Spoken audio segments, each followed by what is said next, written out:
Paf! Pentagram African Foundation, ça fait paf, mesdames et messieurs. Merci de nous rejoindre. Eh bien, nous sommes avec le mage Jean Kalou, le grand mage Jean Kalou de l'ordre des rois mages.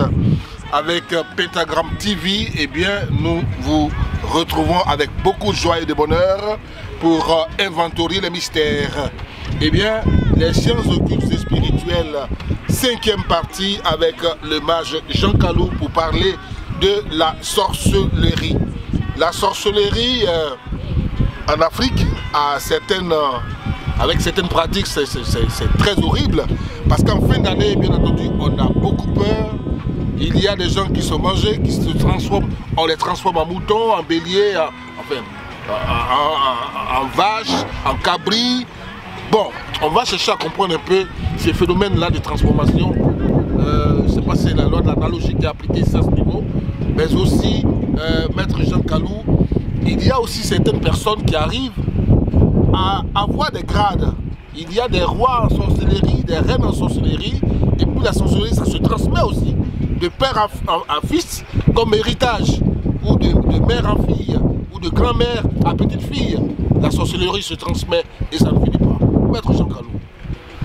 Oui, en effet, la sorcellerie ne peut pas finir. Parce que l'origine de la sorcellerie, ce sont les forces négatives de la nature. En vérité, le grand univers n'a pas créé, a créé certes des forces négatives, le grand Dieu a créé certes des forces négatives, mais il n'a pas créé fondamentalement des forces négatives maléfiques. C'est l'être humain qui est le microcosme dans le macrocosme, c'est-à-dire l'homme à l'image du grand Dieu, qui a rendu maléfiques ces forces négatives de la nature. Finalement, c'est quoi la force négative si elle n'est pas maléfique? Bien, qu'est-ce qu'une force négative?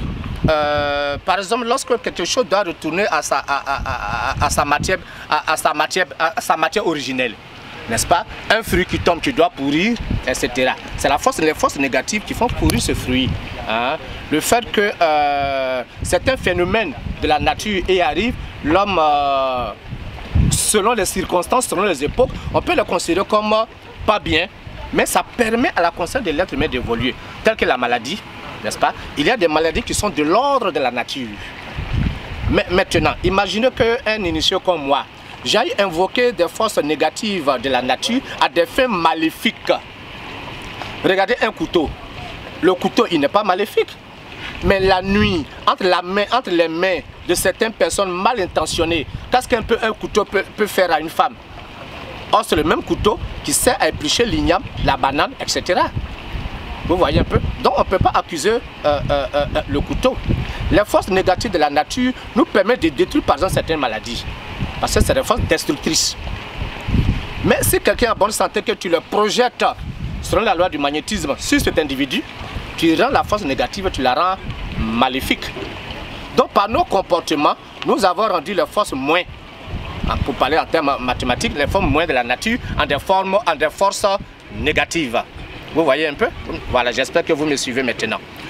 Dans le domaine de la sorcellerie, comme vous l'avez demandé, il y a ceux qui vampirisent. Vous aurez même pu me demander aussi pourquoi certains sorciers ont du mal à atteindre telle personne, par contre d'atteindre l'autre rapidement.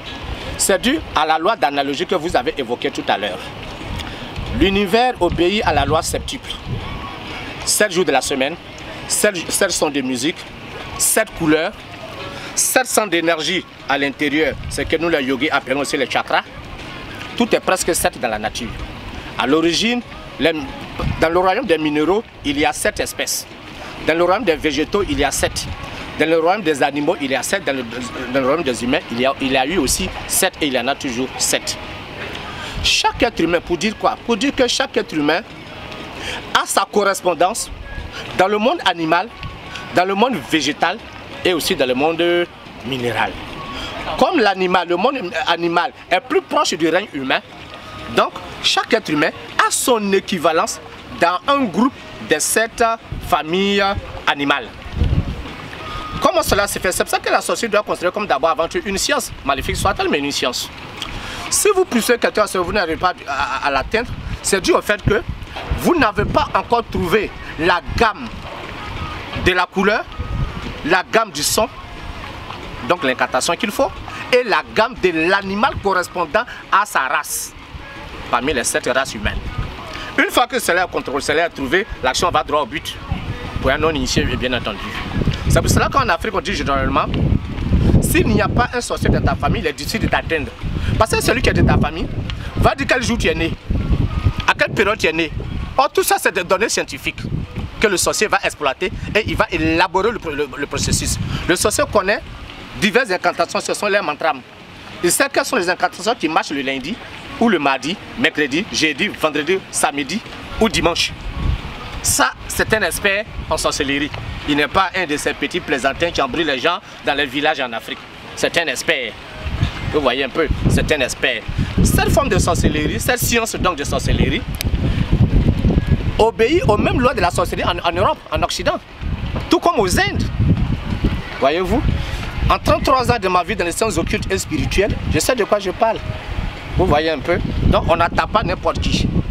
Maintenant, si votre corps éthérique est blindé et que votre corps astral aussi est fortifié, votre mental sera fort.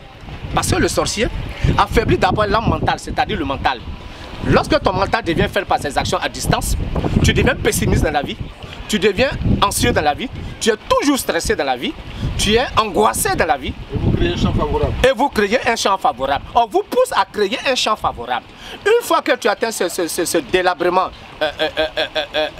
mental, ton corps psychique ou astral devient faible. Dans le rêve déjà, tu commences à sentir les dangers futurs et présents.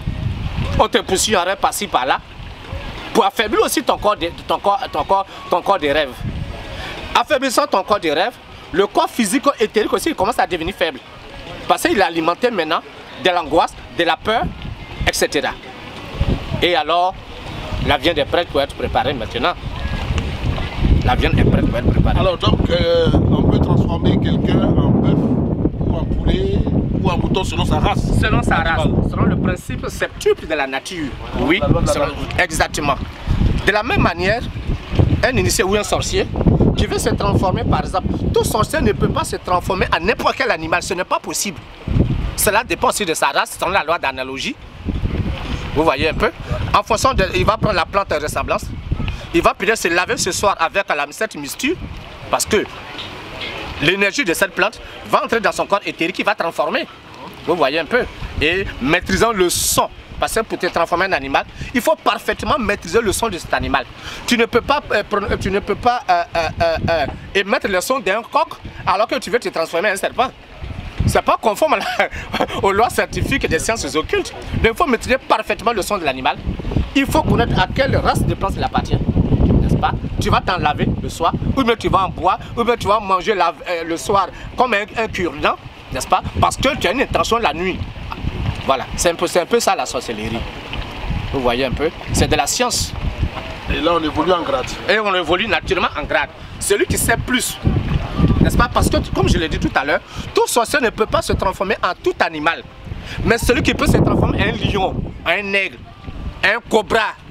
Mais ça c'est un grand maître déjà. Contrairement à ce petit vaurien qui se transforme en un écureuil, un rat, un fourmi. Tu as vu, il est encore trop petit. Il est encore trop petit. Il doit évoluer. Hein? Il doit évoluer. C'est un art, la sorcellerie, mais c'est aussi une science que quand tu le connais très bien, tu vois ce que c'est un jeu d'enfant. Un art maléfique, hélas, aujourd'hui, c'est un symbole pour faire beaucoup de mal, beaucoup de tort. Et on a peur finalement d'aller construire au village. On est peut-être quelque part aux États-Unis en aventure. On se dit, ben voilà, on est à l'abri. Eh bien, le sorcier, il te trouve là-bas à moins d'1 minute, comme il a dit le mage. Eh bien, il y a justement des paravents, il y a des blindages possibles, il y a des boucliers protecteurs pour pouvoir parer à toute éventualité. Rencontrer donc le mage Jean Kalou à travers le groupe d'aide spirituelle auquel vous allez certainement souscrire. Les numéros, les contacts sont au bas de l'écran. Merci, mesdames et messieurs, de nous avoir suivis et restez toujours avec nous. Bonsoir.